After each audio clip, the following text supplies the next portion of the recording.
ndị be anyị ekene m unu biko ị na-afụ ozi ị na-atụsa ozi ya biko ị na-afụ ozi ị na-atụsa ozi ya biko ekene m onye ọbụla kene nwoke kene nwaanyị ị na-afụ ozi ị na-atụsa ozi ekene m nwoke kene nwaanyị ụmụ ọmụ ya adịrị mma na aghọtago ịma na enwere ife onyonyo m mee kịta enwe okwu m chọrọ ikwu ụmụ nwoke akwa ifuru n'ụwa anyị nọ kịta na 2025 a mma gwa gị na ụmụ nwaanyị ka ụmụ nwoke wee mara ife nke ikpeazụ okwu a ga-eweso men iwe mana ọ bụ na isoro na those men nye ewezina gị iwe ụmụ nwaanyị ka ụmụ nwoke wee mara ife kịta enwere a lot of stupid men than women as in n'ụwa kịta mụ na gị nọ akwa ifuru n'ụwa mụ na gị nọ kịta ya ka wee nwee ụmụ nwoke dị nzuzu karịa ụmụ nwaanyị ka ụmụ nwoke na nọmba ọnya ma eji afụkarịbịa nke ụmụ nwaanyị mana asị ka enyocha n'ụwa ama na gị nọ kịta ndị ka wee dị nzuzu kịta bụ nọmba the number bụ men ịda atụ efe na gwa kịta bido monitọba comment sections ebe a na-eme vidio ka ịfụ na ndị na-aka exhibit stupidity na-abakarị ụmụ nwoke enwe short video m mee kịta about our brother evangelist Ebuka Obi rụrụ ụlọ ọgwụ na Anambra State ebe a na-enete ndị na-arụ adọrọ gagodi through the comment inene the capture ka ịfụ ndị na-aghọ ala na that video bụ sọsọ ụmụ nwoke ụmụ nwaanyị na-asịfa unu egekwarụ ntị na vidio a ụmụ nwaanyị na-akọwa sorry to say this adding disappointment na ebu a lot of stupid men enwere n'ụwa kịta ọ na-abụ ụmụ nwaanyị na-akọmpe dịka ebube egwu ma ịgba asị yo ma nzuzuo bụ ụmụ nwoke na-aka ọsụ ya kịta ama na ụmụ nwoke ụfọdụ ife na-ekwu na-ewe gị iwe nye ewera gị iwe ejina onwe gị mọtụ tụpụrụgoda na nene the caliber of men nọ gị n'akụ aka wee nwe ụmụ nwoke na n'ihi tata karịa nwaanyị before ka anyị bịagodi na-ịchụ nwaanyị before nwoke chọrọ ịchụ nwaanyị ọ gaa stret ya chụwa nwaanyị ahụ mana kịta eman chọrọ ịchụ nwaanyị ọ bụrụ onwe nwoke ọ na-afụ n'akwụ nke nwaanyị o burugoro ụzọ ka sigeti the man o burugoro ụzọ kọrọ bich about the man before gwa dị gere okwu echekwurugo mana na-ajụ kedu ebe esi kpọta the type of men enwe these days. This short video post about evangelist Ebuka Obi gaa through the comment section jee nene so that video alone ga-egosi gị ụdị ị na-ajụ onwe gị ebe ka ndị asị just gagodi through the comment section egwu atụọ gị n'ebe ụmụ nwoke kịta anọ so many of them enweriri nke ga video m mere bịa na comment section na-ede ụmụ nwaanyị na-echeta chike ma na social media nne na-aka ezuzu nke ikpeazụ a na-eme vidio ị ga-afụ na ụmụ nwoke na-abịazi abịa eyi nga eje onwe fa n'ife ejiri onwe mara ụmụ nwoke bifọ asọrọ ngụdo ụmụ nwoke niile mana asị ngere enwere a lot of number of men dị nzuzu these days karịa nwoke karịa ụmụ nwaanyị aga m through the comment section sota na-ajụ onwe m so all these people gịta bụ men if for video you can't even listen to it gbata na comment section na comment ọ bụrụzi ụmụ nwaanyị ga-ege the video before for comment ya gụọ okporo onwe gị a man cannot listen to a video you are just commenting because na for the caption tiri de ụmụ nwaanyị geziri ege gụọ bụ nwoke egere ege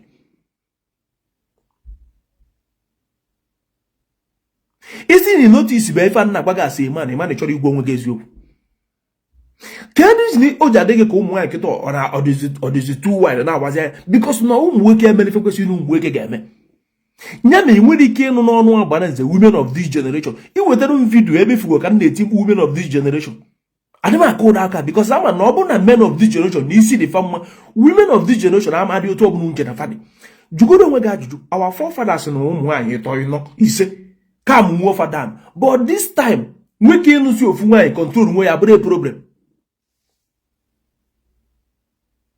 Bịa jụọ m this question again bro ka ajụla m what are you posting about Ebuka Obi and enwe power to post anybody and talk about anybody the way I deem fit.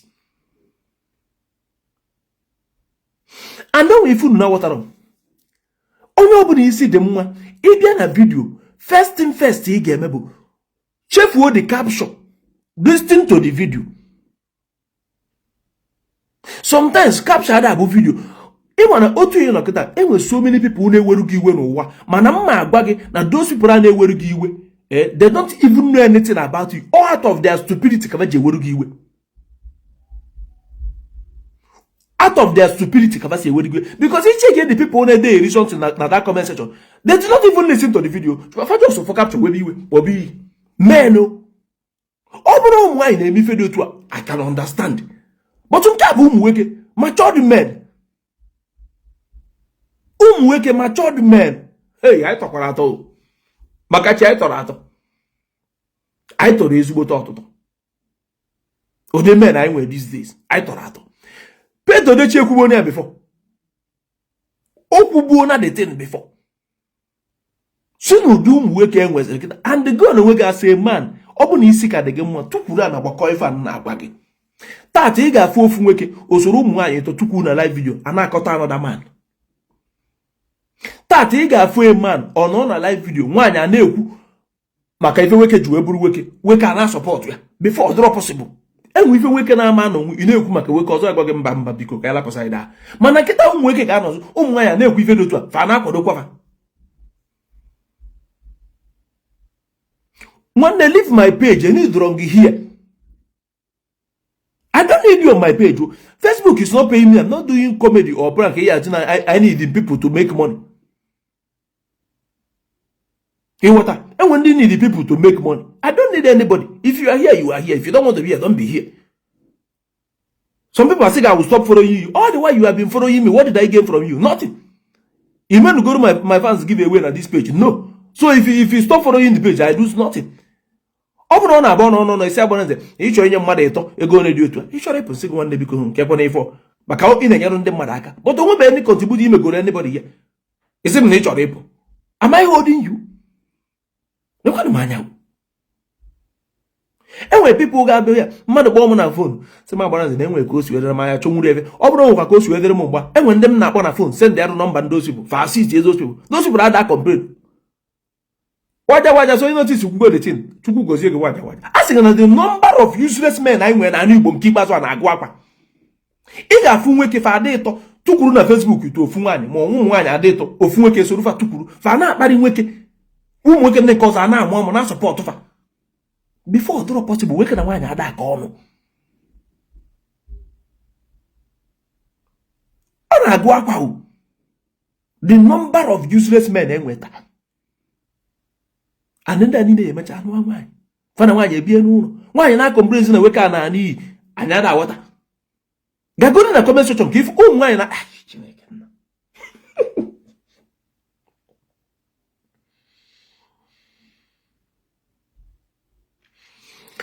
enwe ofife mma agwu tata waja ifuru nwanyị ọbụla m kpọrọ afa na live video kita ụmụ nwoke ga-eche chat ya nwanyị am after the live video na refer ka ebe 7.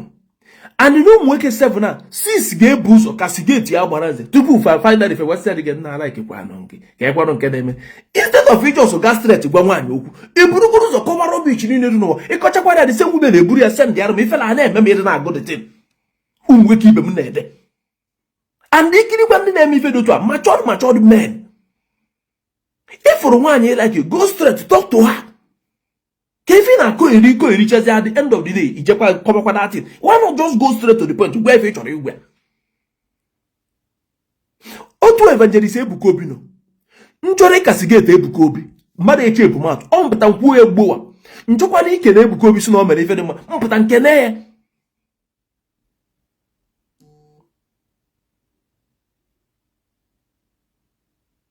megide de mba megide ga ya unu ya ba m ụwa ọzọ ka njeche ebe mmesi bịa ụwa ọzọ ka njeche ebe mmesi wee bịa ka ndị be anya mara ka BP gbuo m n'ụwa BP ya megbuzi m ụmụ nwoke ka BP ya egburu m n'iberibe ndị be mba ọnwụ m katara aka ọ bụrụ eziokwu kafa ga-egbu ọ bụrụ ikwuru ofu ebe kafa ga-akwudo ọfa ndị kafa ana amagharịsị amagharị ife ụmụ nwaanyị kwesịrị ịdị na-eme ụmụ nwoke a na-emezi ya ụmụ nwoke nwere oge erugo na anyị eje mebekwa BBN anyị maala anyị eme ike kwanye wivon kpụọ ụmụ nwaanyị isi wepụ fala wepụ fe ike kafa tekizi ova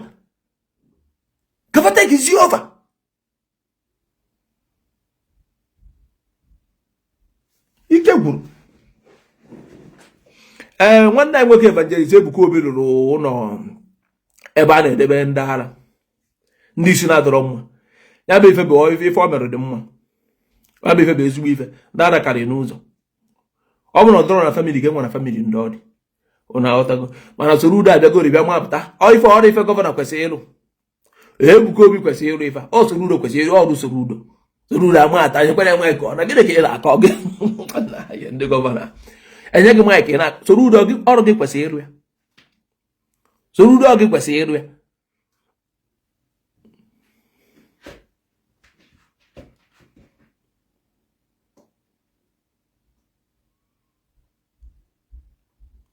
In even matter bịa de Igboland, I will support you with that senseless idiot, son of a native onwe ife ọzọ ị kara iti kwuzi dọkịta gịnị wee medechana. So otu isi ebe de ife akịta akparịa mana ka ndị webe iwe ọba gị ise gị na ị ga-anwụ na ọma adịrị gị na mma gịnị akwa ofe ife a na-ekwu ikiri onye adịrị ife akịta a man senseless idiot. So otu adọkịta abụ senseless idiot. So n'obodo na onye kachasị wee nwere ife n'obodo na I wonder otu onye a ga-adị. So ị bịa de ife dụta akịta ka iwe ebe m a man. Agwamunda, you people can never get me angry. Although possible. And when if you get then work, it you in my wife, and me check on your this thing, can on your day. Who is this person? Kuliabu mind you, or Burumeke Ketabu, first person Wabala Abosbu, or what is the same and name. You don't hear this comment now, a man, and don't mind you on this page. Can on your diaketa there is just stupidity now, a man. Upon no mind to qua you, can only see dairy, make why are you not talking about biafra again? Don't you have mouth? On him on. And when you get a mobu me to that question also. Don't you have mouth? On get a picture, in a phone, in a Facebook, you cannot talk, but you want another person to talk. A man, oh, why you listen or quite better. If a man, he said, why are you not talking again? Are you not a man? If you start talking, will the heaven fall? Don't you have mouth? Can't you talk? What are you doing with your phone and Facebook? So when they choose when they go on a comment section, I want to also be in comment section. I want to also be on comment section. If you cannot use your phone and Facebook, if room, what you cannot do, don't tell another person to do it. In when you have mouth, do the video, send it to me, I will post it. Do the video, send it to me, I will post it. One time we gave Evangelist Ebuka Obi that even all the more. But can I man I be an buy? People are suffering now. And when don't one never much if he's in Bokamano gather. For the wood chain who come around a yard. And when some families see get if we about of a chain, mother chain a yard. One day banaga. If we about on the mother chain, what you wish for Megan or money town. I'm not to miss you working in a Juna my page in a come on on this the one of them. I can email for the car academy page or the car Facebook or before Madame to send their request. So you go on up and you keep us because I'm what I am water. If you know for office, okay, we and Katy ever. Man, I've page me the open ever turn about. Mad people fool your village. Oh, you won't. Oh, you won't. Eman Ndigbo pararan keep us. Eman Igbo na bara mobile na Rugana Bataria. What I bona bar ya no cage. Stress. Each again all stress na mende man nke obodo Igbo. Even obodo Igbo ndoji na was kwara too much. In aga fe na train station nke to na akosi akwa young boys. And the family fan on a buy na echefa. Family fan on a buy na echefa. Chana ka this boy do anything again can broke away. Check anything again can broke away. Oh, and it's wrong. People na bazara no obodo Igbo and do good. Ibia bande mara na bazara too much thinking. Echetero. So if Ebuka Obi wrong, maka even now that the organic soludo they celebrate there. Also rudo kwese ere or rudo Ebuka Obi lo your matter. Organic soludo na chona da house. Organic soludo ndị mmadụ tụarụ vote kwese ere o n'ifa. Mmadụ abịaruo ya. Ịmụ ya ka njiwe egwu nsu emechakwa enu emere ana.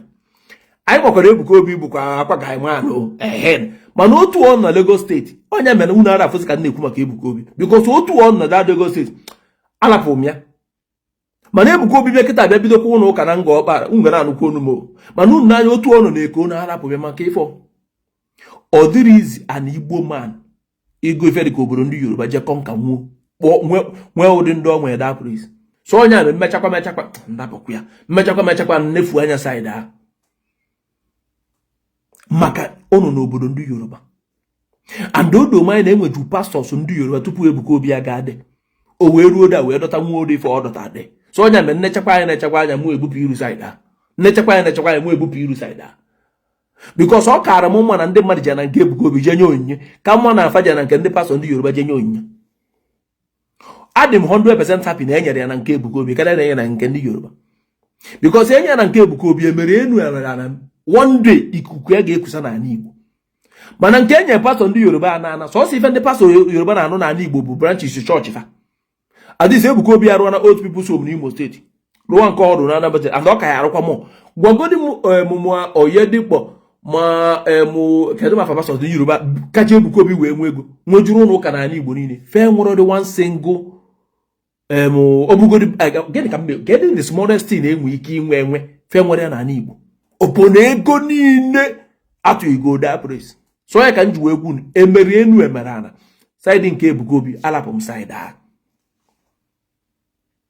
side a maka ma na emeri enu emere ana ọ na-abịa n'ala Igbo emeri enu emere ana ọ ga na-abịa n'ala Igbo maka ife na-arụ na nga ọgbara ndị Igbo ya ege nukwu ya emeri enu emere ana ndị Igbo ya ege ya ọnụ ọgbakwana mụ na Ebuka Obi dị na mma agwa mụ na ndị isi ụka ha dịrọ na mma o nwere emechakwana mụ na Ebuka Obi edozie na anyị edozibekwa anyị edozibere mana ọ bụrụ ya bụ na o mee ife dị mma na mama bịa kene mana anyị edozibekwa iwe anyị ka na-ewere onwe anyị ka na-ewere Ebuka Obi na-ewere m iwe ana m ewere iwe unu aghọta because ọ kparịrị our forefathers and onye bụla akparịrị our forefathers akparịgo ọmụ bụ ndị Igbo ọ sị na anyị atachabara afọ ife our forefathers mete ya bụ okwu ka na-ewe m iwe ruo taa.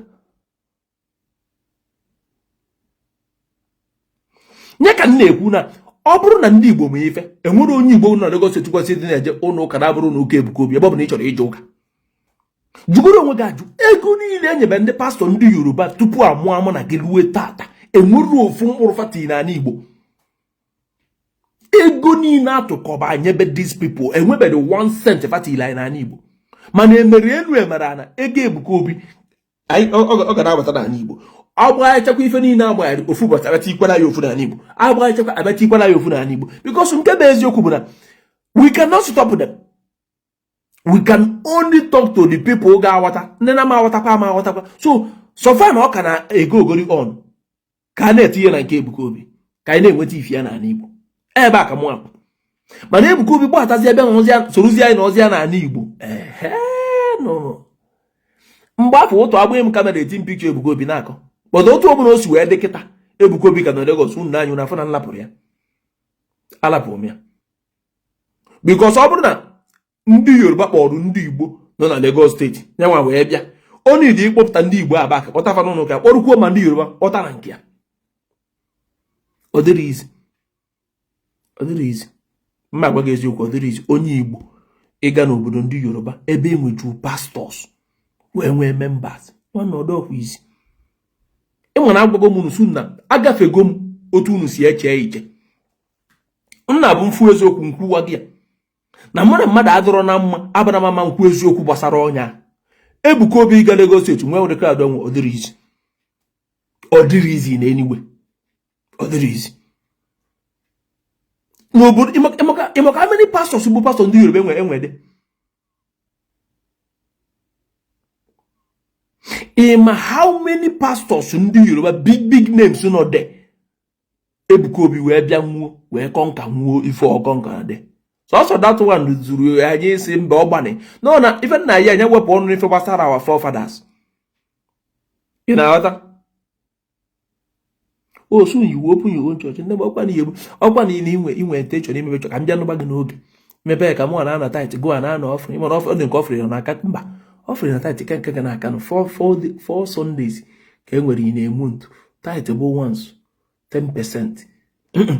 Ị na offering mụ na tight asị di gị asị mana ihe enwe ukwu maka enwe this guy ya na nwunye ya na-eme ife chọọchị di gị enwere ukwu eme di mana egbugode di woman n'ukwu ama mụ na funu go di video enwe one guy ya na nwunye ya na-eme ife ụka mgbe ọ bụ na obodo di woman n'ukwu na-asị nke onye obodo di woman n'ime ụlọ kara dis anazi na ya dị ka ego esi na-ebu di woman ama mụ na ma ndị a na-ekwu pastor weke na nwaanyị emera nke weke ekodo nke nwaanyị n'ukwu oji dati na egwu ka mama mafụ di video ka ngosi unu gbo bụ obodo nwaanyị n'ukwu n'ime ụlọ ụka amamu na manda na-ekwu ọmarịcha nwaanyị kwara ama ebe these boys wee jekpọta this woman ama ebe these boys wee jekpọta this woman eziokwu na-ekiri ife na-asị kedu ụdị ụwa dị ife ampụta achọghịzi m ife na-agbakasị mmadụ nke ikpeazụ ama mama afọ ndị a na-agwa gị ọ na-abụ na-ekiri ndị na-asị kedu ụdị ụwa dị ife ampụta dị ife emekwara arụ ọgụ gbarụ dị ukwu emere arụ ọgụ gbarụ dị ukwu ama mụrụ ama ndị a na-ekwu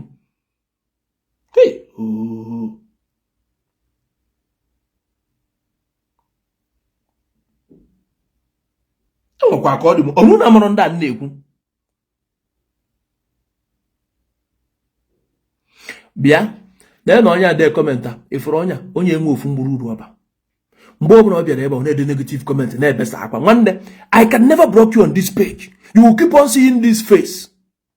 That anger na-adị in you ma efu my face.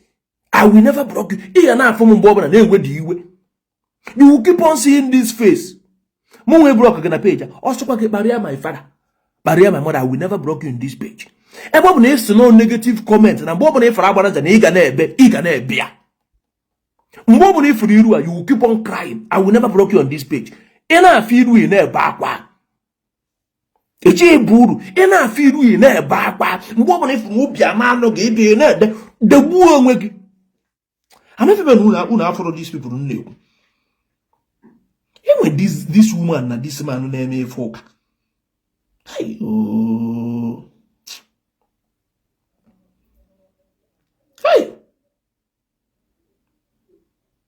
ọ bụ na m fụrụ ndị a ka ngosi unu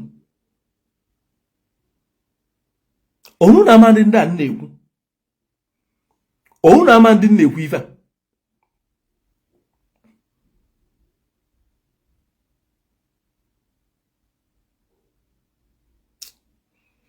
ememme post video fatata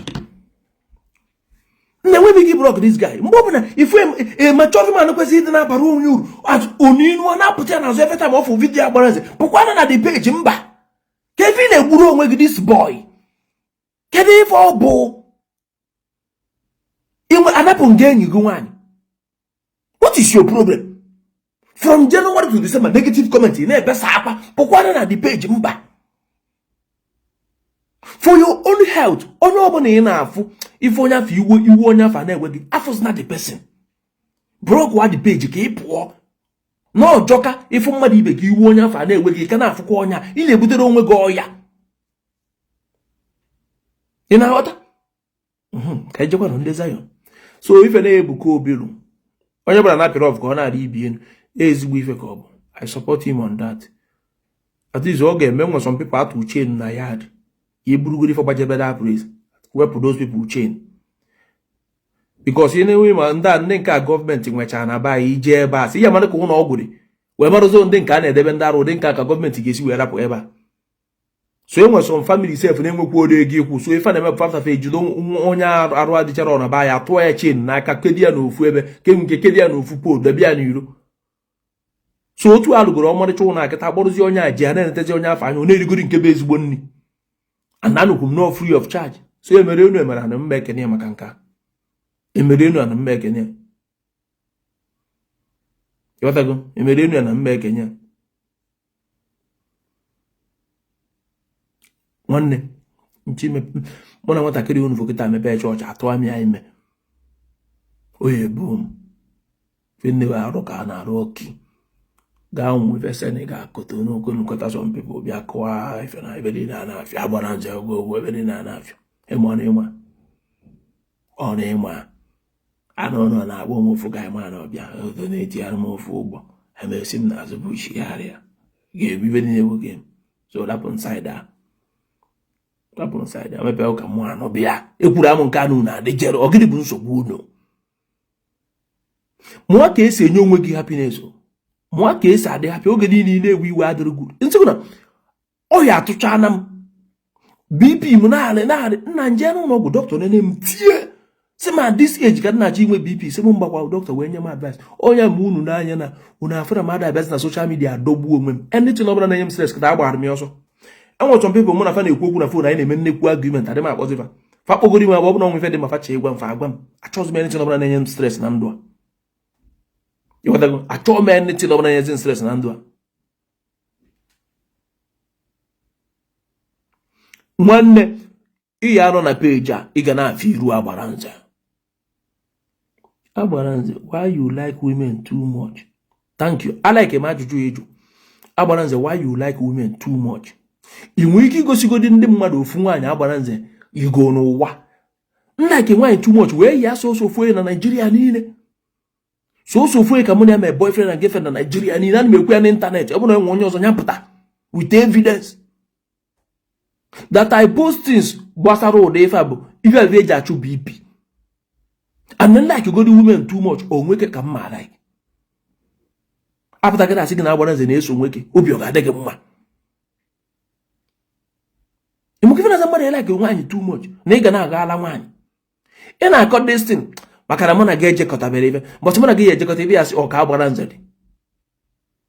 Abụkwa na onwe ife ndị post na Facebook o. Wata. Abụkwa na onwe ife ndị post na Facebook o. Ura wata one.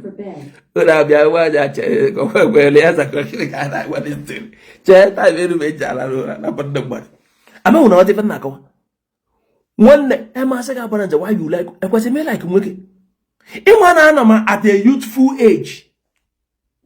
Onuna manana ma at a youthful age to enjoy myself. Yeah. Kemgbe ji wee mepee page a na-eje 5 years enwebere onye nkịtị mmere ọnụ nkịtị na this page. Ekwesị at least ekwesịghị inwe 1 or 2 people mụ na fa jere ofu ife na this page iwe wafa fe ebupụta ya na social media at least afa m agakwa na Agbaranze ofu ebekwa the thing. Adịkazi m too calm. Prof nwanne m nke na-eme adịkazi m too calm. So ada nwaanyị jụrụ ajụjụ a ga-erizi na iji wee jụọ m nwaanyị ji wee like ụmụ nwaanyị too much. Achọrọ m ka ị kọwala anyị onne nwaanyị ọma gị ma iji wee jụọ this question. Gịnị ka iche gịnị ka ịfụ ume iji wee jụọ ajụjụ nke a si bita so everywhere. Nne m ihe echenji obi gị ọ dị nke inwe bita so na-esoro udo eme ogburu okwu nye sọsọ ya na Tinubu na-egbu udo ugbu a bitekwana ego na Central Bank bịa dozie na mba soro udo ọkwa gị soro udo bitekwana ego na Central Bank bịa dozie eme ka iji nwaanyị wee kwụba ọkwa gị. Watching you is wasting of time and you are still here. Agwa ngị na ị ga na-afụ iru ma na-ebe akwa ị nọ n'ụzọ na-afụ m moto ga-akụji gị ọba. Watching me is wasting of time and the way they keep on a page akwa I told you people na onye a na-afụ m iwu a na-ewe mana ọ ga-anọkwa gị. Agwara m na this guy since mmepe page so ife akọgo na-edegheri m wee nwee US I will not block this guy. Achọrọ m ka ọ na-afụ m. Watching me is wasting of time. What are you doing here? Did I beg you to stay here? Chineke ọ na-abụ ndọkọta ndị ajụghị ojikwu kedu ndị ojii. See man, watching you is wasting of time. Onye afọ force. Did I force you to be here? Did I even beg you to be here? So what are you doing here? Because anytime you are doing program, you must be giving us gifts about women. Thank you. Ngwanne check and kọwara gị. Akwa mo otu anyị nọ n'ụwa kịta enwere onye dị happy. Enwe gasị problem na-agbada m, enwe nke na-agbada gị. So emere enu sometimes ọ na-adị mma ka anyị call something ga-ewere go doubt our problem debe go dị n'akụkụ ka anyị dịgodi happy for that moment. Ka anyị gogodo akụkọ ọzọ carry that problem anyị nwere for that moment good. Otu ihe nọkịta enwe something ga-abụ mgbanye live video kịta ịtụpụrụ na ogbere tii na-aja gị n'arụ. Otu aka ọ dị mụ, otu aka ọ dị everybody. So sometimes anyị akọgodo normal akụkọ lapụgodo our problem. Akwanye ka ọ bụ sometimes ifu ka nna atụnesi okwu atụne. Ị mara ka o si wee dịrị onye ọbụla. Enwe ndị n'ebe a kịta sef ike ụwa akwụnafa. Nwe ndị n'ebe a nwa they very happy in life. So akwa na-enye ndị ebe a enye ndị ebe a. So onye ka o ji bụ ụfọdụ ndị too serious mbutu natakwa. Before je kiri 2021-22 ana m adị too brutal na live video. Eweruo one night wee mee video mụ na one woman. Anyị mụrụ amụ na video otu one woman si America kpọm si ya Agbaranze na ọ bụ na mmadụ gwara ya na nna amụ amụrụ nwere ike ikwe. Na ọ bụ na mmadụ gwara ya na nna amụ amụrụ nwere ike ikwe. So sometimes oburu mgbe ọbụla anya asụkọ dị iru onya mere nji akọrọ ya. But ụmụ nwaanyị bụ the only good thing Chukwu nye to mankind.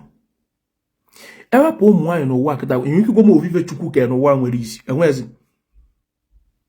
Sọsọ nwaanyị bụ the only thing Chukwu kenye nwoke nwere isi. Apart from nwaanyị onwe ife ọzọ. Enwe ife ọzọ kwa. Enwere anything Chukwu ke n'ụwa kenyere nwoke nwere isi apart from nwaanyị. Ka nye go obere example. Maka ama nu ya argue this one. Ka nye go obere example. Ị ga-afụ a man esetụrụ na boy otu afia from China. Afia daa mmiri ọ na-egbu onwe ya. Mbaka ọ ga na-aba na-ewesi iwe. Mana ị ga-afụ a man nwaanyị mee heartbreak ma nwaanyị na-etente ogbuo onwe. So ndị gburu onwe fa maka na enyi fa nwaanyị ma nwunye fa lapụrụ fa. Ya na ndị gburu onwe fa maka na afia fa custom seas afia ma afia fa dagbunye na mmiri. Kedu ndị nke ọ dị ka ọka? Ajọkwunu wazama ajụ ọnụ na comment section. Ụmụ nwoke gburu onwe fa maka na custom seas afia fa ma maka na afia fa dagbunye na mmiri. Ya na ụmụ nwoke ndị gburu onwe fa maka na nwunye fa lapụrụ fa ma maka enyi fa lapụrụ fa. Kedu ndị ọ dị ka fa aka na nọmba? Asụkwa m na-ezigbo ife ka ọ bụ mana achọkwuru kwegodi m kedu ndị ọ dị ka ọ ya aka na nọmba. Achọ ka edere m.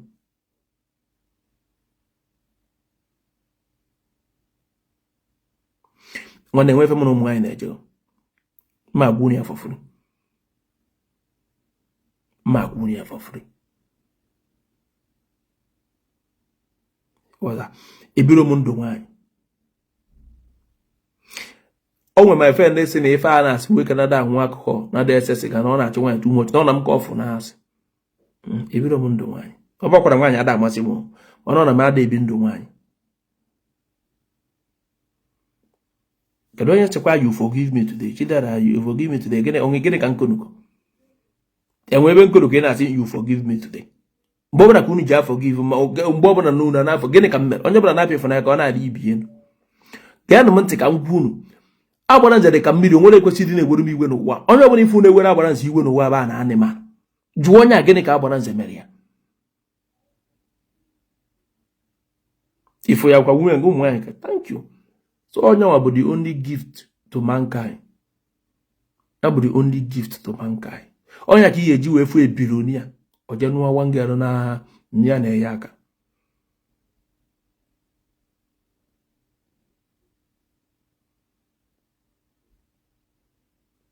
Iwatago. So we unu fu agbara nza ada ebo ibia na ewu iwe. Nwanne ada m ewu iwe, ịmara m ọfụma ada m ewu iwe. Nwere iwe na-ewe n'ụwa karịa 10 minutes. Mba agwodogodogodo nke aga. O nwere ife so onya na-esere mụ na gị 10 minutes ka yara ikwuchi ya.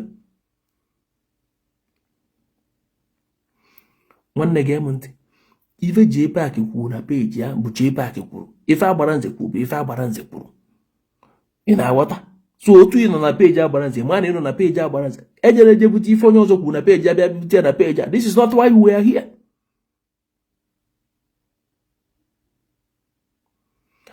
Ndụ m bụ igwu na ife otu o si wee dị.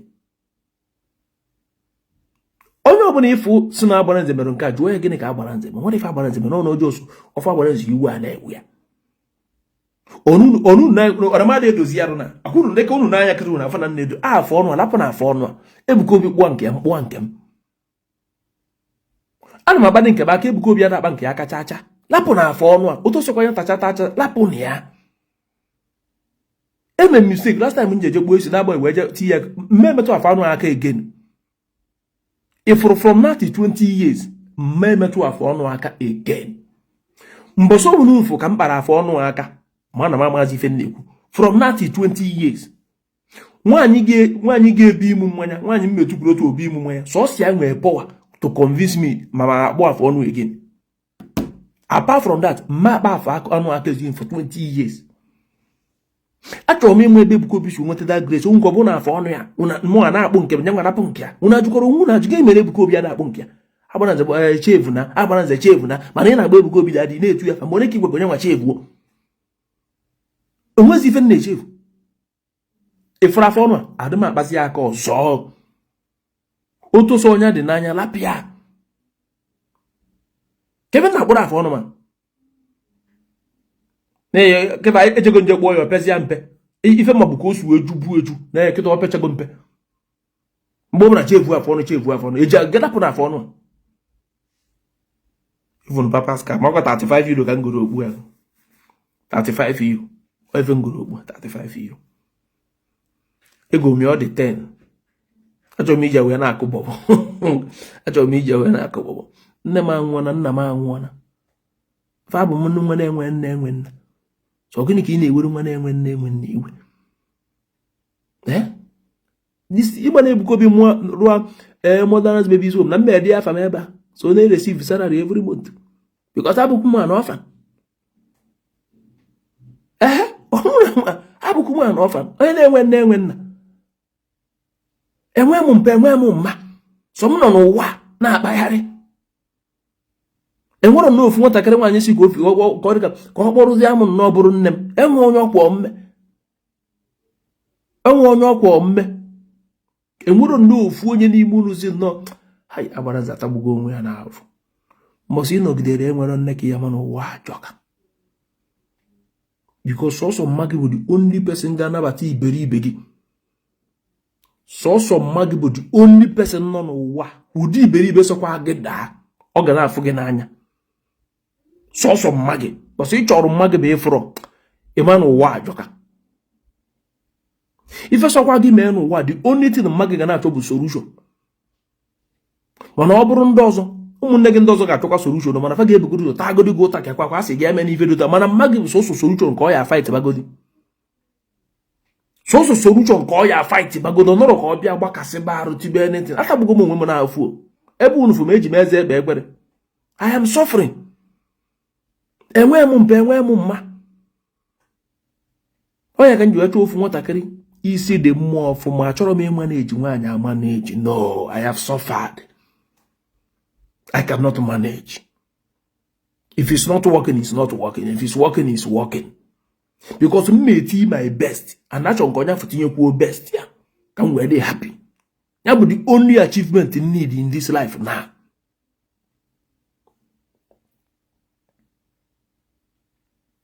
Every good woman. It is easy for you to be a billionaire than me to woman. Do you know that? All these go iburu ebironia.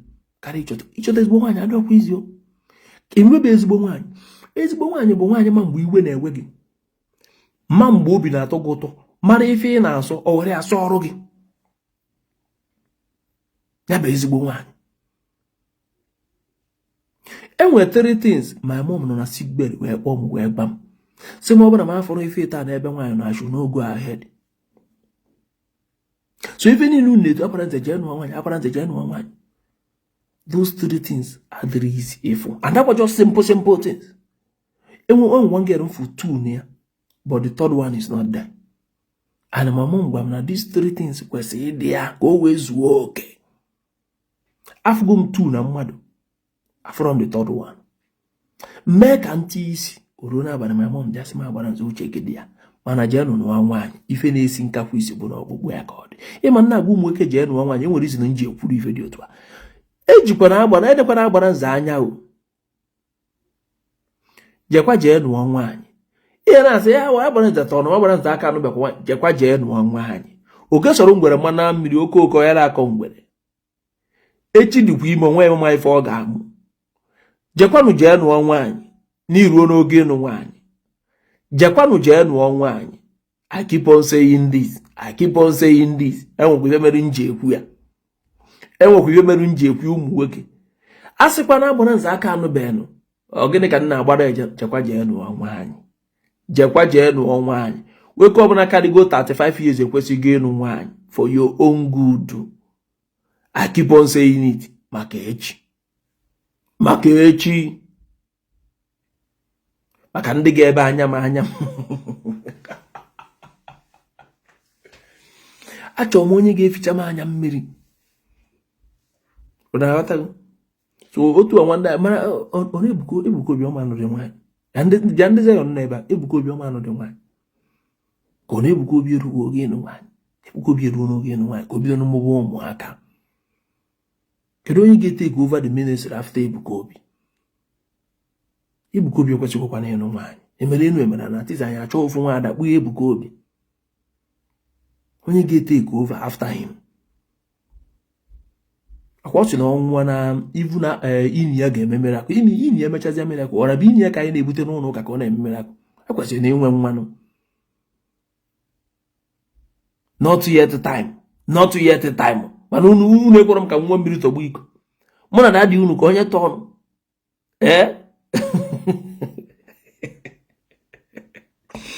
O na-ege ntị ka ngwa unu ivu otu akọrọ bụ ndị pastọ ruo ma dadị unu. Mana nke bụ eziokwu bụ na enwe some conditions dị n'ebe Ebuka Obi nọ. Ebuka Obi nọ na Lagos State. So emere emere na I will give it to him. Nchụpụ members Ebuka Obi je chukwu ofe na pastor ndị Yoruba, I will not be happy. Enwe ka nsi wee zigoro ozi ọma mmadụ akwụsị iji unu ka Ebuka Obi oruo echi ebe ọ na-agba egwu n'ụlọ ụka ndị Yoruba, I will not be happy. Makachi, I will not forgive myself. Ọ ka mụ na nchọpụtara mmadụ na pastor ndị Yoruba chukwu ya na pastor n'ụlọ ụka Ebuka Obi ya je ebe a je etibe ahịa egwu. Ya je ebe Ebuka Obi je etibe egwu. Mbozi Ebuka Obi nọgide lapụ Lagos State na chita anyị Igbo. Mụ na ndị soya na-ada onwe anyị dikiri.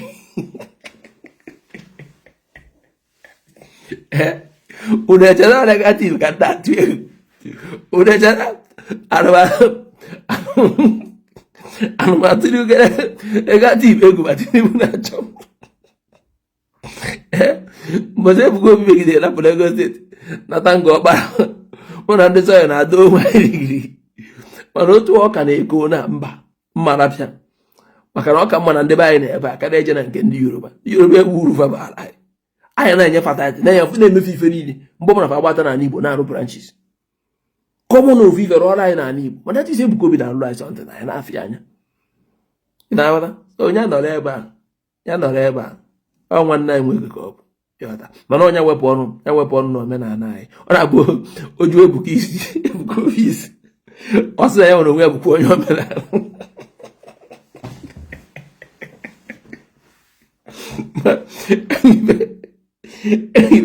Ebe juara gị Ebuka Obi ọkụ dị too much. Ebuka Obi asị na nọ n'ịntanetị nọ n'ịntanetị ma ndị mmadụ kwue maka ya ọ respond ọnụ ụlọ ụka.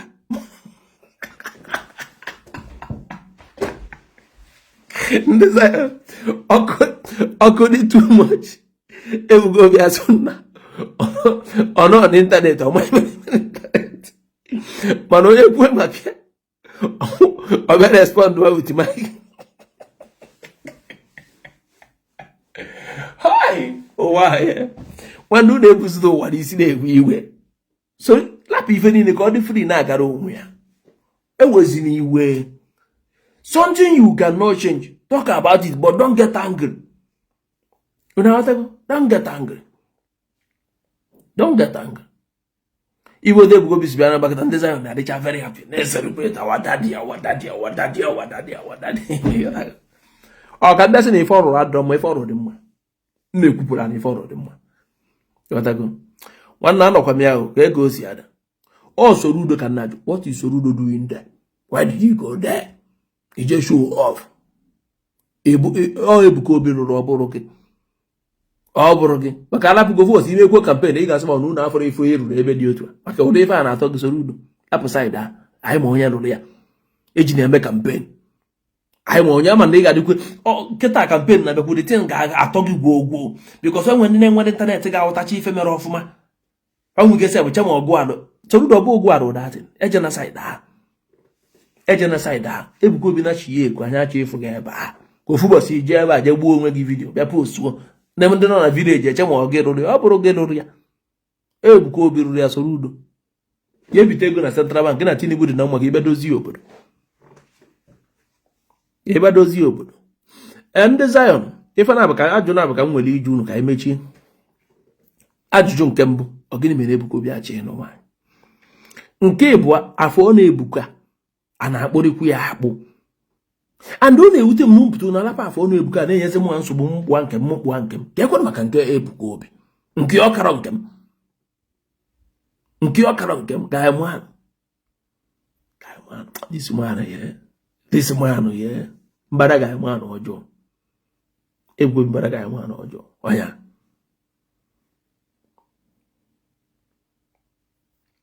stop talking about Ebuka Obi. I will not stop talking about Ebuka Obi. Oh, if you remember, get to Imane Maromo.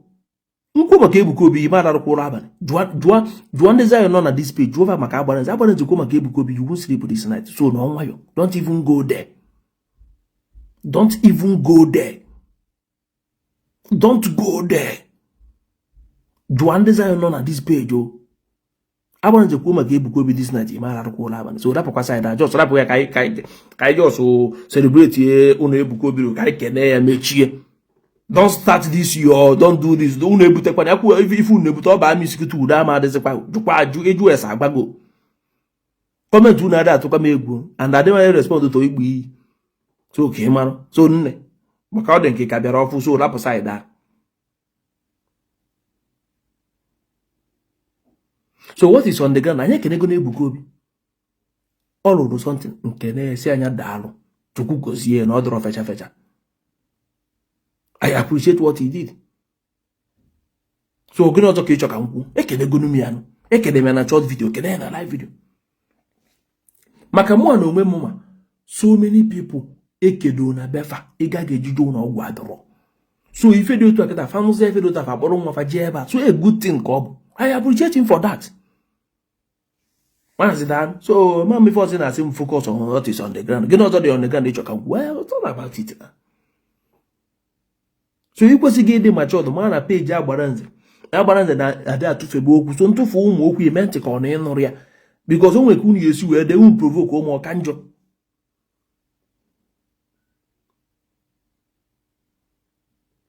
I will not stop talking about Ebuka Obi's beer.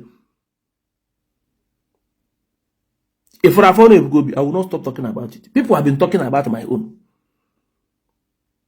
Imamado nene ekwu okwu afọ na agbaranze. General video money.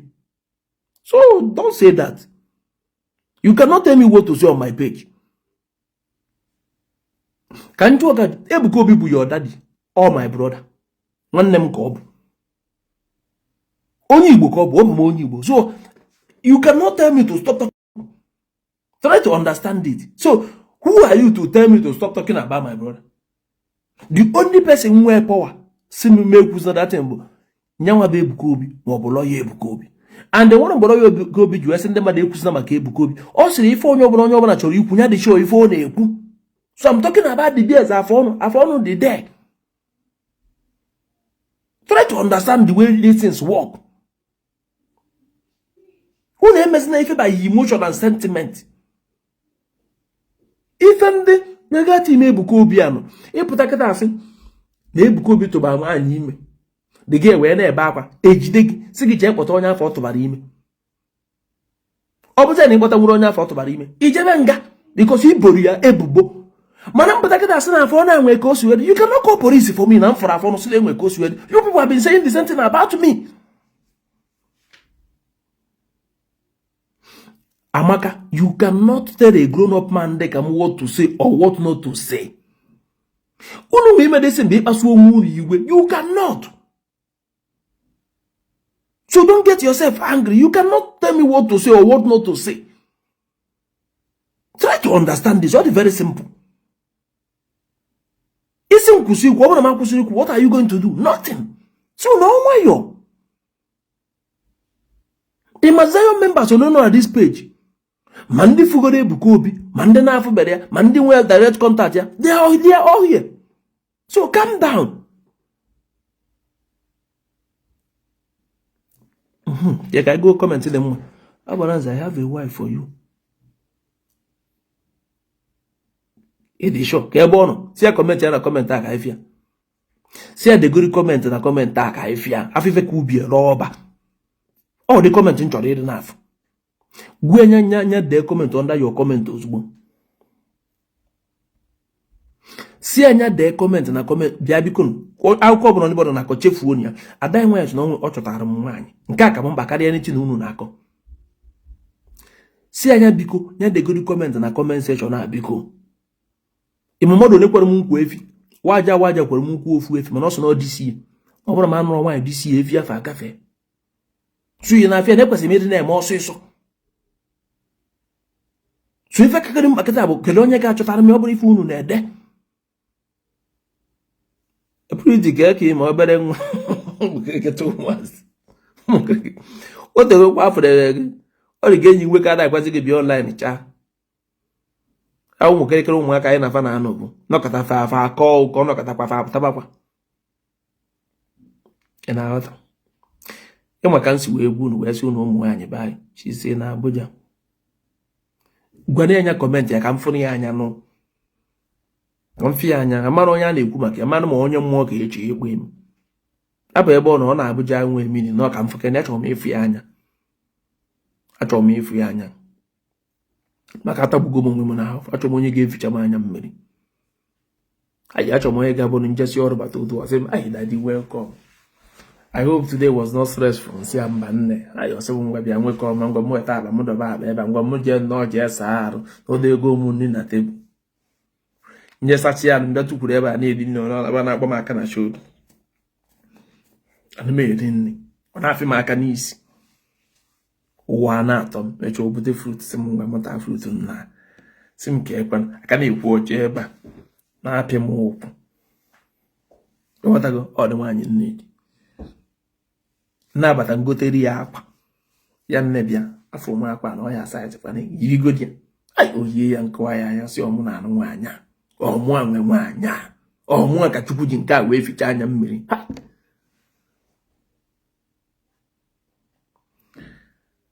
gịnwa sịkwa na nna gị nwaanyị ofugwu a na-asịkwa m na ị na-ebe ka ibido nyebe m nsogbu echi odo oji nya kọmentị mana gwana mfafa bịa kọmentị anọ nọ kwa bịa kọmentị anọ na dịkata gbugoro m onwe m n'afọ n'ụwa nke a mpụta kentị ka m gwuru agwa m na mbasị mma akwụ ụgwọ isi nwaanyị na mma eji elefant wee kwụ ụgwọ isi nwaanyị ọ bụrụ ọnụ mmadụ eji ewu ma ọ bụ efi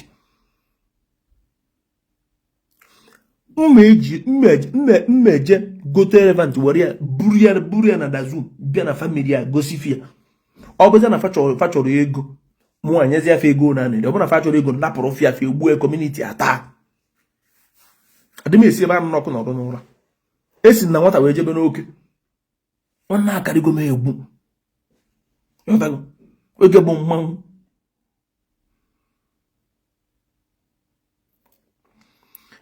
buruti n'ezi obere gwa anyị achọtara ụmụ nwaanyị arụ adịghị atagbugo m onwe m n'afọ na nwatakịrị mmiri na-akọbe n'isi na-asị m na ọ bụrụ ma ada agbakwu ụmụazị na ya nwa yeso wee chọtara ụmụ nwaanyị atagbugo m onwe m n'afọ onye nke mma bịa kụziere ka esi eche nji ka esi eyi ife na akwa ya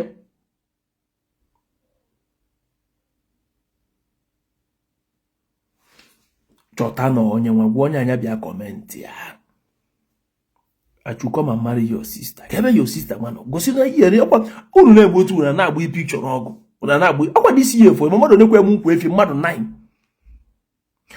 9 kwere m nkwa efi mmadụ 9 and mmadụ 9 na-akwe m nkwa efi abụrụ ndị na-ekwu chọọ enwe ofere nọ China o kwere m nkwa ofu efi enwe ofere nọ Japan o kwere m nkwa ofu efi my very good friend na South Africa si na-efi na-abụ oke enyi m na osori abụfara ofu efi mgbakọcha efi niile ndị mmadụ kwere m na nkwa efi 9 and mmadụ 9 na-akwe m nkwa efi n'ụha mmadụ 8 ga-wete ọfa 9 ndị abụrụ ndị wowowo waja nwanne nwoke na Ghana o kwere m nkwa ofu efi so ifuru efi karịrị m arụ mgbe efi 9 bịara ebe gị ogede ọzọ fọsị ikwubekwa okwu ndị mmanya ndị ife niile si ife mma spend bụ ụgwọ isi mma akwụnye ka ndị ogbu na mmegote elefant maka nwere na mama bịa spend bezia nnekwu ego so nwaanyị ọbụla na-adabara mụ na ya kịta ji ala rụba ụra okwuru ọra ndị Igbo kwee 1 million nọ na mgbe ọ kwe nkwa 1 million na 1 million nwee value mgbe a so that 1 million anyị echenjizi ya kịta biko 1 million kịta enwezi nnekwu value so o eweji ya to 3 million ọ na-ede final exam ọ gịnị ka nwatakịrị nọ na school na-eme boyfriend school boyfriend mụ na ya na-akpa na phone ya na boyfriend ya na-egberi ose ka ị na-agba emu nwata student ịma mgbe m pụrụ na school ma mgbe ka ị na-akpa emu student ka nwee boyfriend na school Can the final exam we be service for 1 year. Mes obodo a ga-atụ joy eje bịa nne na chomokwu. Onye kara final exam. Ka be je service 1 year. So chukwu obodo a ga-atụ ya oje mba o ha nne ya sago ya asasi ya n'ife niile mụ na gị na-eme no. Mana gbagodi ya bịa comment ya first. Send there ka mma ka o si were. Send there ka mma ka o si were. Enwe nwatakịrị mụ na ya na-adị mụ na nwa. Na ọta efikari. Ọ bụrụ ma efi ya bụ nsogbu. Oke enyi m na South Africa si na efi na agbara anya. Boss gbara anya na mbasa ọ bụla ọ ga-abụ na efi na. Ọ gbasara ọrụ ma ọ bụ virgin ma ọ bụ virgin, nwe virgin ụdị nke eme. Achọkwara m ebu virgin, ike nje dis virgin mmadụ adị m. Nke mgbe m pụtara ụwa fụrụ ibe virgin, achọkwa dị m iji anya mgbe efia. So abajuchara ma ọ bụ virgin, nwe virgin ụdị nke eme. Ike adakwa nọ n'ife nwa afịa arụ bịa ka ntebe atikachawa onwe m na dis virgin onye nwa. Abụ m side a. Fenchọ bụ ezigbo mmadụ. Feka m bakịta bụ a good person. Be ezigbo mmadụ. Ịghọtago? Ezigbo mmadụ. Ezigbo na ezigbo mmadụ ghọtara ụwa. Nwee value. Mụ na onwe m akwa eri ahụ. Ọ batabe m ọ dị happy. Enweghị m nsogbu. Ọ batabe m nnụọ ya otu esi anụ nwaanyị. Ọ batabe m nnụọ ya otu esi anụ nwaanyị. Nkwa m na-ekwe ya bụ na ọ mụọ nwa 4 months o ji wee mụcha nwa. I will take care of the baby. Ọ ga na-alalụ abalị ọbụla. Ife ụmụaka na-eme abalị nga mba. Ọ chọrọ ịlara ụla. O nwetu ụmụ anyị si apịa na fimbọtụ. Ọ pịa debere one side. O nwude frasị mmegode mmanụ eti ya ka ọ wee ka na-adị wọn. Na ji ala alụa. Nwa ọrụzi ya dị nwa mụ na nwa na-akpọ n'ofuru. Ama m echenji pampers. Ghọtago? So nwa ba akwa mụ eche ya nri n'ọnụ. For that 4 months, mara bi ozu ezigbo ike. Send that picture ozugbo ni na-egbu aka. Send that picture ozugbo. Ọ bụrụ like na mụ ada Abuja. From Germany to Abuja bụ 6 hours. All 6 hours.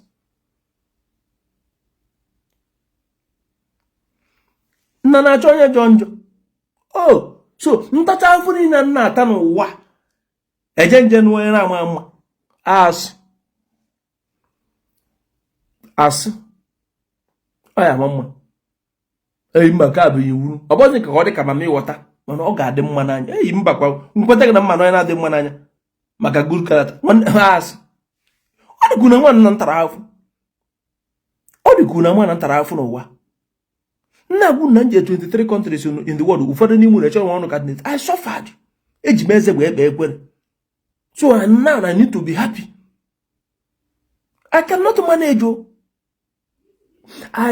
manage nwaanyị. Mara manage nwa ya. Ọ bụrụ na nnere anya obi m anabatara enweghị mụ na ya na-eje. I cannot manage. Achọrọ m ịdị happy. Sị na nna achọ ya ma mba m achọgo onye njọ. Ịmụdị nne m ma. Ife a na-etu nne m bụ choice ụmụ agbara. Asị nọ nne m ka nyi. Ana m na onwe m makwu nọ nne m ka nyi. Ifu nne m choice ụmụ agbara. Ifu nne m otu ogbo adị mkpa na-acha. Ifuru ebe a nne m na-acha ọcha. Ikpere ya otu a na-acha ọcha. Ife ikpere nne m sef ọ dọrọ ka ikpere otu a nke ikpere anyị nwasị adị. Ịma na ife ikpere anyị ma na ebe a bụ ikpere. Arụ nne m niile bụ ofu. Ifu nne m bụ adị mkpa dị egwu. Ife a na-akpọ nne m choice ụmụ agbara. Na 2020 egosi m nne m na picture ebe ndị mmadụ na-eti. Choice ụmụ agbara ka a na ifu nne m ayi ọnwụ gburu nne agbara nze. Ọnwụ gburu nne m. Ọnwụ gburu nne m. Mba ana m eneta nwaanyị anya ahụ. Ana m eneta mana mgbe anyị na-eto my mom zụrụ everybody the same. Ma ụmụ nwoke ma ụmụ nwaanyị. Ọ kụziere ụmụ nwoke ka esi esi nri, kụziere anyị ka esi azụ, ma kụziere anyị ka esi eme ife niile a kụziere ụmụ nwaanyị. So enwere ife m amara ebe ama m azụ na ama m esi nri, ama m eme ife niile a na-eme. I know how to do those things. My mom kụziere anyị ya. My mom sịrị anyị na ị chọrọ ime big boy na ọ bụrụ na be gị gaa n'iro ji eme big boy ịbatara ya dị n'ọnwayọ. Onye m ndị ọla emuru na na-akparị nkata. My mom sị na ị chọrọ ime big man outside ọ bụrụ na be gị. Big baby na-edebe isi so peace kwesịrị na-adị ebe a. Ọ ga-agba ọsọ chọba gị na-edebata ebe idebata isi ịlala ụra. So kụziri everything a na-akụziri ụmụ nwaanyị. Ịghọtago? Ifu nne m, efu nne m choice ụmụ agbara aka m atụ picture nne m na ọ dị na phone kunu kirie enu nwaanyị bụ sọ mmanụ anyanwụ ụtụtụ ọmụma asalụ ngara akwesịrị ijele nwaanyị hai ọ na-aba na-eme ụka nne otu anụ m ebe akwa egwu a ndị mmadụ na-agụ nne m ezigbo nne m wee hai nnụkwara ara egwu ozugbo ọbịa m na-alụ achịgharịba m obi onye bụ every time a na-emode nso ndị obi ada adị m mma enwere ife dị ka nne n'ụwa eziokwu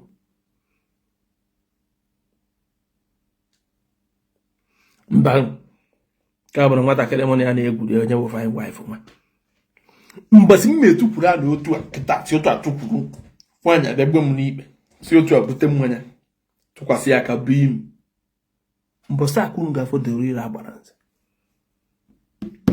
na-eme vidiyo otu a kịta ọbịa na akụtakwa imesị ma agbara nze ya ka ije na kpuo nsị unu ọ ga-adị echi mgbanyụ ya soro ya jenaba ụdị tọpik sọkwa anyị na-ediskọs ife unu ga-ekwuzi bụ agbara nze woman raba because na nwaanyị gbara ya ọgbanye ọla vidio anso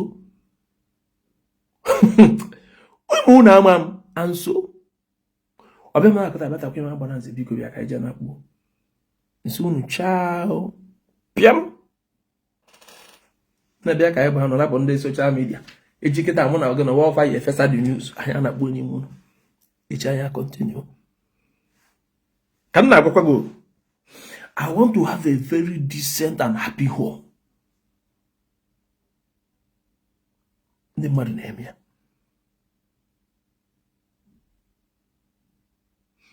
atago m afụfụ dị na onwe gị na-ekiri m ịta na afụ so mgbe ọ bụla o ruru ife gbasara nwoke na nwaanyị make sure na issues onye gị na ya ga-adị happy. Don't be sentimental. Don't have pity. Maybe an issues partner.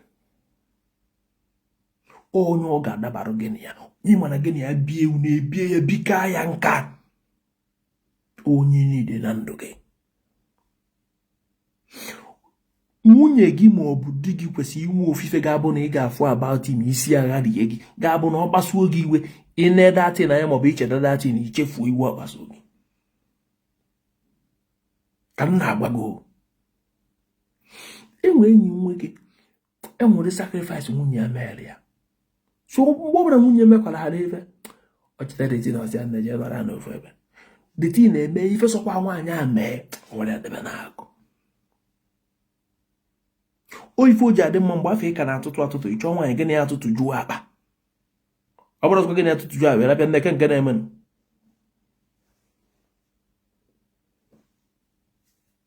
ọ bụrụ nke agbara nze ju bịa pikekwe n'ebe ọ nọ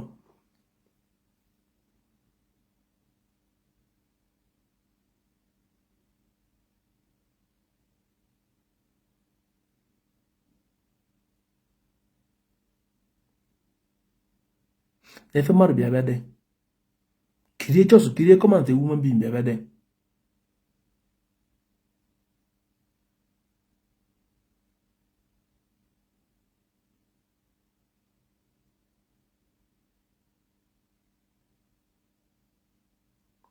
just na efe mmadụ bịa bịa dị lechade you and ndị stupid just ki ịma sometimes na this life ana m ajụ unu adịchọ na Chukwu kere mmadụ niile ịmana ọsọ ndị ojii bife ka na-akpọ oyi na the whole world. Ịmana ọsọ ndị ojii bife na-akpọ oyi na the whole world. Kirigiri onye kịta akpọrọ onwe mmadụ na ọ na-aza king egosiri onwe gị. Ịmana ife a na-akwụ na ụmụ nwoke uru n'anya na unu eji nwere na-aghọta ife afọ na-ekwu. Onye akịta dere ife akịta adịghị ma kirie na ife ọ na-edechasị na ndị stupid nwoke mmadụ na-abụdego bịa deerie this evening ụmụ nwoke na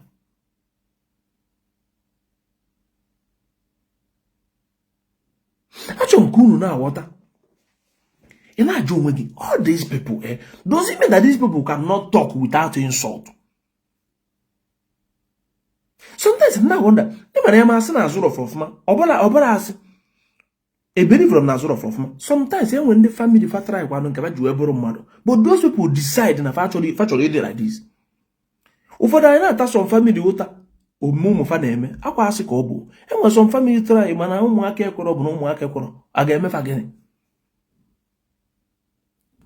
gịnị kirie na ife ma chọdụ man bịa na obu n'ịntanetị ebe ndị mmadụ ju bịa deela onwe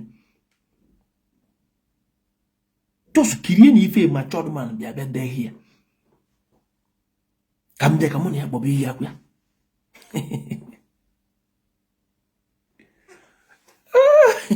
amamoya dị fan amaghị mara ife a na-asị frustration ọ ka o si adị even just ndị mmadụ n'ụwa do not respond to people's insult and do not insult people. Ọ bụ na ị da akparị ndị mmadụ kparịa gị ya ewute gị dịrịzi mme mmadụ kparịa gị na-ewe gị maka na ị na-akparị mmadụ.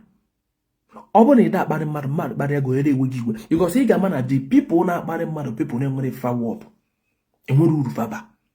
A matured man or a matured woman ekwesịghị ịkarị insult. Insult kwesịrị ịbụ kekere ụmụazị na-enwere ife fama fama ihe eti efife. Ọ bụrụ a matured man a matured woman kama ọnụ na-akparị ndị mmadụ na ife matured man bịa na public bịa na ndị stupid.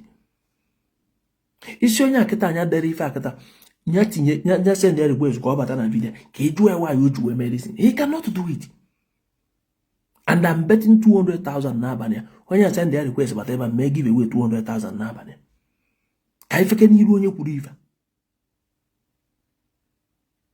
This is the type of men I wear. You just go now, okay, Kedeba is where major. Hey guys, we this type of men in this society.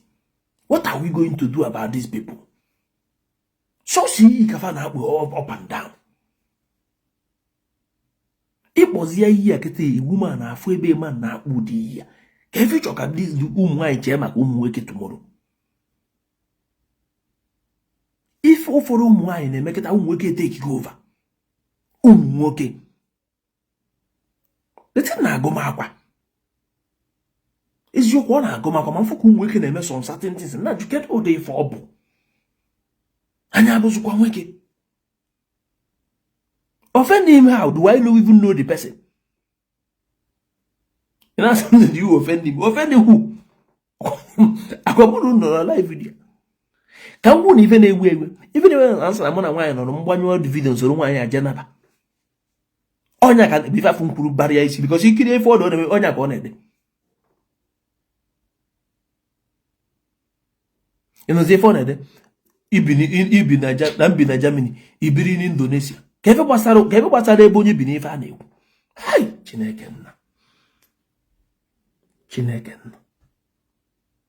Mbina Germany, biri Indonesia. Kedive basare obodo onye bi.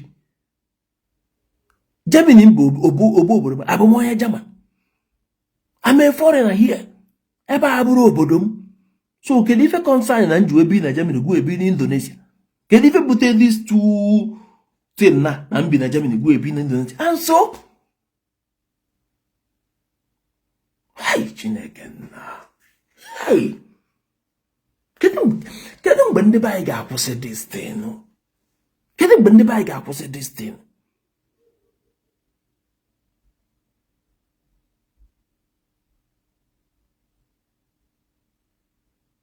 Get them bend the bag up was this thing.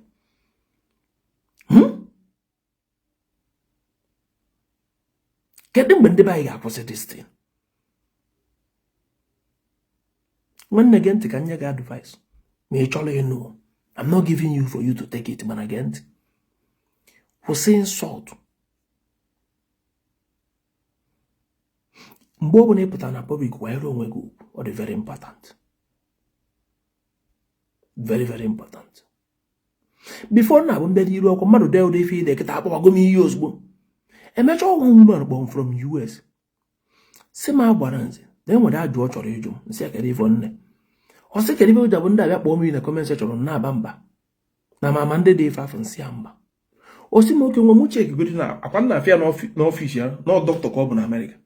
Sim so all up the time yaketa daddy killing. Muddy seeable so but they comment more was your yafi. Kakon Macande de Cafama. Wept about their own time, maybe a killing. Naples Yafa. Na we. Imagine one old woman born from by Who the same thing? Never run up and checha the thing. From that day, can chief with phone basari boy. Imano to you no kata Imanambia kata abia bidige ego. Sige na mma akwụgị next week. Uru next week akwụrọ gị 2 weeks time akwụrọ gị next month akwụrọ gị mụ na gị wee nọrọ ebe ndị mmadụ iwe na-abara m mba nju ebiri gị ụgwọ na m akwụrọ gị na isi adọrọ m mma na mmerụ nka mana people ga na-afụ gị ka onye arụ adịchara mana ọgụ a ka eji ụgwọ because n'ime mụ na gị onye na-edisplay stupidity na public bụ gụa ejikwa ụgwọ but all the same gụa ka ndị mmadụ ga-abịa webeziri iwe ọ bụrụzi mụ. So what is very important mmadụ ịkwanyere onwe ya ugwu. Is that akwanye ugwu because of people? Ị na-akwanye ugwu maka gụwa na onwe gị. Onwe ife na mmadụ inwe self-worth. Inwegodi worth onwe gị. Inwegodi self-worth ma na gụwa na onwe gị na ibugodi something na ibugodi mmadụ kwanyegodiri onwe gị ugwu. All ife ka many people enwere ọzọ that. All ife ka many people enwere ọzọ. Just to gather enough time, but we see madu this. You might mean of is madu this stupid. Ha! I can't choose when the gecko goes yada. That one them. I can't choose name for one person name folk. Now when you read book on this social media, you can never see him insult anybody.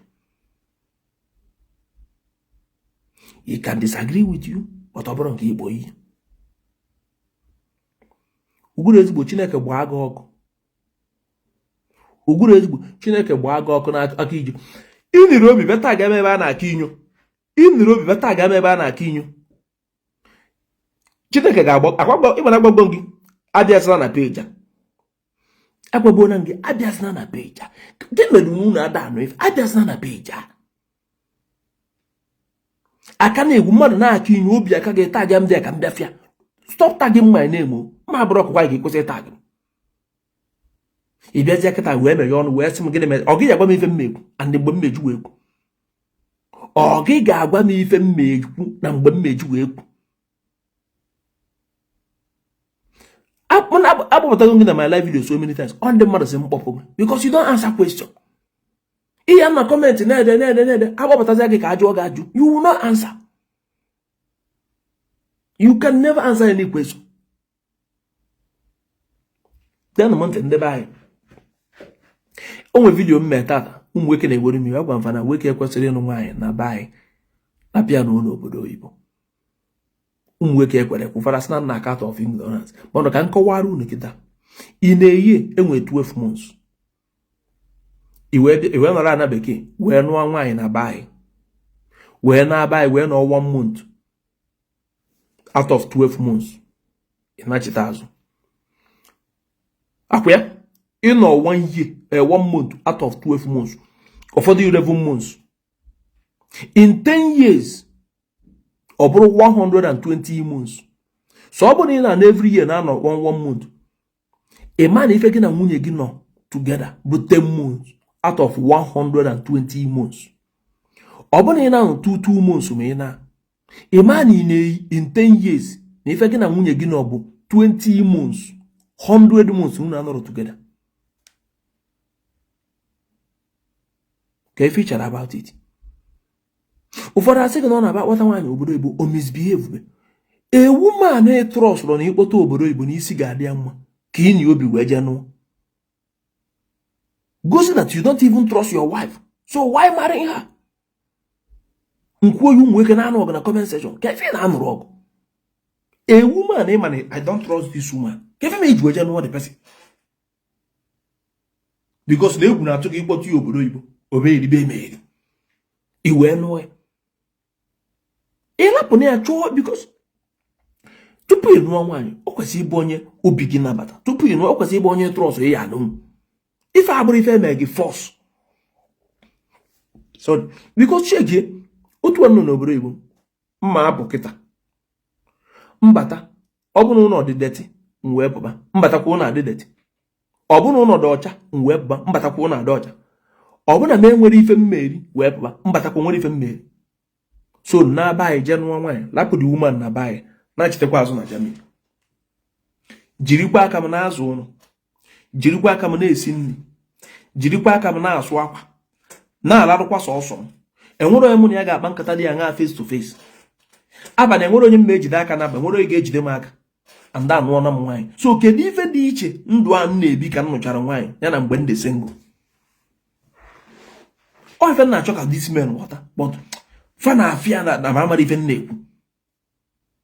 Kedu ife dị iche? Ka ife m eji anụrụ nwaanyị, o nwere ka ihe esi wee kwadocha yepụta akwa iyi nwunye ga-abịa kọwa dị akwa anya sị gị mba na ọ laikọrọ nka gị biko gị yiru nu nke dị ụta unu amanya ihe ya. Ọ dịsịsị na joy ka ọ bụ. Unu ayịrị pụọ apụọ jee nene fim, jee rie nri, jee mee nke dị otu a, jee mee nke dị otu a together. Ya ka ndị kere mefa ji wee nụọ nwaanyị na the fourth place. So that na adụrọ mma. How many years ka ị ga-anọ n'ụwa? 10 years gbakọgoro ya. Ị na-afụ the woman ị na every year na 1 month. For 10 years 120 months. Ife gị na afọ 10 months ruo the 1 year in 10 years. Ọ bụ na otu 2 months kwuru na anọ 24 months. 24 months in 98 months. So where is who is fooling who? Akwa afọ a na-ata n'obodo Igbo ka nwaanyị ga-anọ Nigeria na ọkwa na-ata afọ. The same thing. Ị chọrọ ije pati ije asọ gị, ije chi bata tọgbọrọ n'ụlọ. Otu akịta nwunye gị nọ na baanyị nọrọ ebe a na fonu kwunu na anọ mgbe ọbụla. Ịbagide aka afọ gị ofe tizie na spika tọgbo otu na na-akparị. Gị na onye a na ofe so face na-akpa nkata na-amụ amụ nwoke mebi anya. How many years ka anyị ga-anọ n'ụwa wee nwụ? My father anwụọna, my mother anwụọna. Ofu ụbọchị m na onwe m anwụ, ada onye ọbụla ma ndị na-ekiri m onye ọbụla ka ya anwụcha. So I water the thing and the mother name to me will make no sense. And I will keep on talking about it. It will make no sense. A very simple thing, Cobb. Very simple. But people don't want to do it. If you wake up to Gaia, if you wake up to Saga. And the by Marapuna, I went a meeting. I went meeting time in ruin. It's nice by 9. When I come out 10, 1 hour, God. Because I've got miss call, because I'm mad na bomb na phone, where man a year ago. And I'm asking about dry in and my fact, if I'm going to receive, I won't can I get, I won't care by you with it. I'm not sure I was a corner of Banwaka. The by one case, I boy. Case it up on the money, you are a banner, you call it, you will give. If you are man of one case, you won't go beyond. And I'm one of water. Open you go 35 years, 30 something years, whip work and sugar.